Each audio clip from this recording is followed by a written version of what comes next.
I take this opportunity to reiterate the Government of Kenya's commitment to providing strong and reliable support for both public and private universities, ensuring that higher education continues to thrive and be accessible.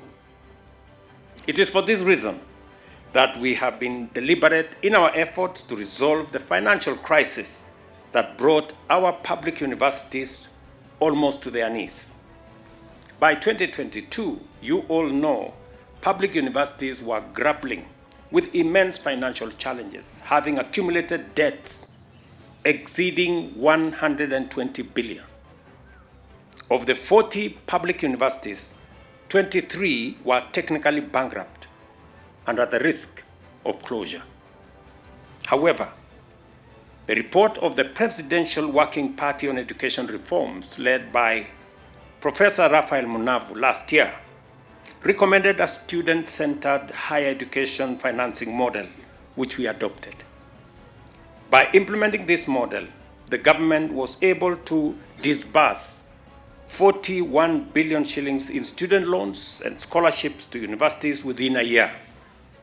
As a result, our universities are now in better financial health and are on track to settle their outstanding debts within 3 years. Additionally, the Government of Kenya is implementing the Working Party's recommendation to ensure that the student-centered model transforms higher education funding to better serve all stakeholders, leaving no student behind and making university education a universally accessible good. I know for a fact, and I have been briefed here, that this university suffered from the old model's deficiencies, and that today the Government of Kenya owes this university upwards of 460 million. I know it has done big damage to this university, and that is why I took the responsibility to sort out the challenges that bedeviled the old model.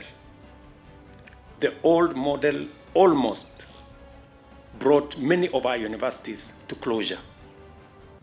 I know this university suffered a great deal. I am aware that this university was temporarily closed for a few months, and it was not right, because we were responsible for the huge debt of 460 million owed to this university. And it is the reason why it cannot be business as usual. We cannot continue the way we have been doing before. It is not right that we continue a model that has created huge debts. And that is why I am deliberate, I am intentional, and I am focused on making sure that we have a model that does not again take our university education to where we have it with 120 billion debt.